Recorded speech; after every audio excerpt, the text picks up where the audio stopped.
my name is Will Bronlick, and welcome to another review here on Alpha Omega Wolf Productions. So Jessup is not joining me for this review, but he'll be joining me for when we review Home Alone.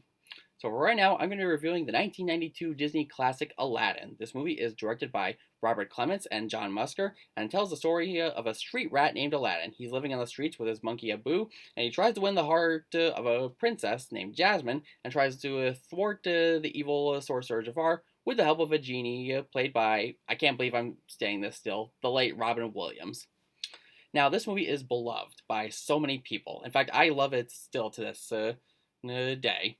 It's one of my all-time childhood favorites. It's up there with The Lion King, Mary Poppins, Fantasia, all those beloved Disney classics that a lot of people consider to be masterpieces. And I wanted to see, if this movie holds up to this day. Now, for anybody who has watched my review of the live-action Aladdin, you would know that I thought it was pretty decent. Wasn't anything special, but I thought it had its own unique charm to it, even though I feel like the animated one is far superior. In fact, there's a lot of times where I feel like if there's a remake, then the animated one will always be superior. Now, granted, I watched this on Disney Plus, and this movie actually came with a little bit of a disclaimer, saying that Disney doesn't condone the stereotypes that are portrayed in this movie. And they still don't do it today. Now, I found that pretty interesting. Now, after rewatching it, I will admit there are some elements of that. But it's really not enough to destroy the whole movie, because I still love this movie a ton. Like, I love the main character, Aladdin. He is a great main character. He is naive, but he's an interesting guy. He's innocent, he's brave, he has a heart of gold, always willing to put others' needs at first before his own. And I love the genie. He was absolutely fantastic. Robin Williams, I feel like, was born to play this role. He was fast-paced, he was energetic, he was loud, he always constantly broke the fourth wall.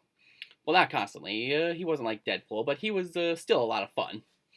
I loved the way the genie and Aladdin worked off of each other. It was almost like watching a buddy movie, like a buddy road trip. I also liked Jasmine. I thought she was a very interesting character too, even though I personally feel like in the remake she was done a tiny bit better, but she was still very interesting in this one.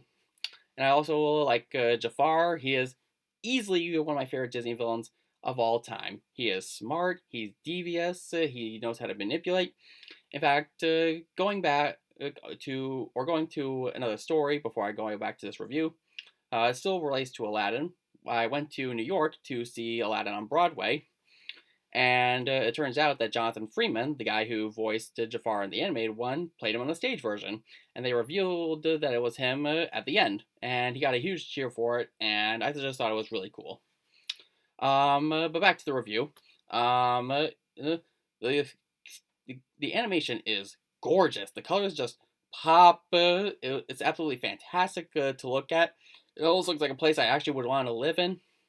And the music is fantastic. All the songs are extremely catchy. I don't really know if there's a weak song in this movie. Like, I know at least one Disney movie has a weak song to it. But here, there's Arabian Nights, Prince Ali, Friend Like Me, A Whole New World. They're all fantastic. Now, like I said before, there may be some parts that some people might find a tiny bit offensive. But, like, again, it was nowhere near enough to ruin this experience for me. But it was still a really good movie. I highly recommend people go check it out if you haven't seen it.